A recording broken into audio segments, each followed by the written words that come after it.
In January 1985, they signed with Capitol Records, but some people within the company were anything but certain they had a winner on their hands.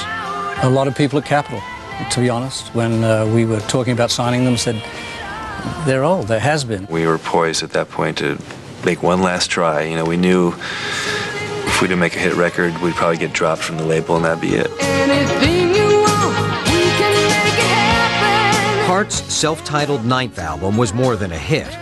It was a smash, spawning 4 top 10 singles, including Never and What About Love. What about love? Don't you want someone to care about you? It also gave them their first ever #1 single, These Dreams. There was a week there where I think everything was #1, Heart, and the phone calls were coming in, and we were talking. We just couldn't believe it, Pinch me, I'm dreaming. I mean, it really was a thrill. It was great. Hello, America.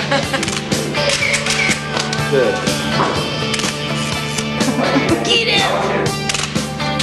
With success came a new look, thanks to a complete makeover by some of Hollywood's best designers and photographers. It's an incredible illusion, is what it is.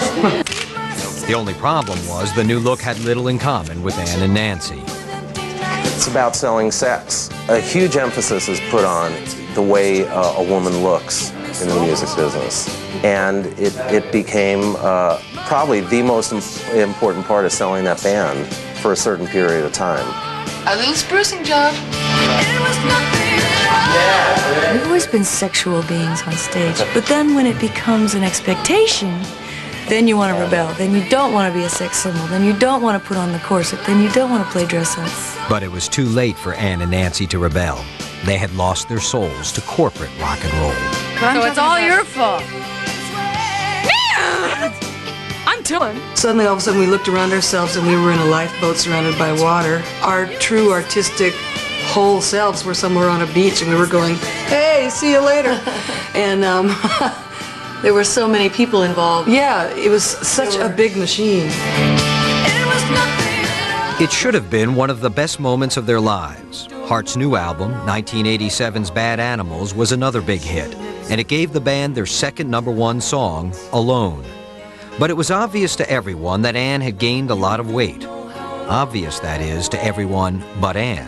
I'm probably the opposite of what an anorexic is, in that the definition of an anorexic is someone who has a distorted body image. You know, well, I have that too. I always think I look better than I do. But to the people trying to market Heart, Ann's weight was viewed as a liability. And especially when it came to their music videos, Ann became the subject of a full-scale cover-up. You know, we are a commercial world and everything's flashy and sexy. And I think it made it harder for Ann, and I think it made it harder for the record company to look at her in the same light. Nancy was suddenly in the forefront. Nance became the group pinup girl, and Ann didn't like that. It was idiotic. It was Nancy as a body, you know, like what outrageous body situations can we put Nancy's beautiful body in? The gold mold. Right, Remember the gold mold? They carved out this thing that looked like they poured molten gold in, and then out comes the golden girl. And then they would have me in a welder's outfit. Ann found only partial relief on the road. Audiences would give her standing ovations night after night, but the reviews would never mention that. No matter how much energy or heart or soul I poured into my singing, how much emotion and sincerity I did it with. In the morning there'd be this review that would say, oh, you know, what's wrong with her? How tragic, you know. In the place of the once svelte, raven-haired siren, there's now this red-headed monster.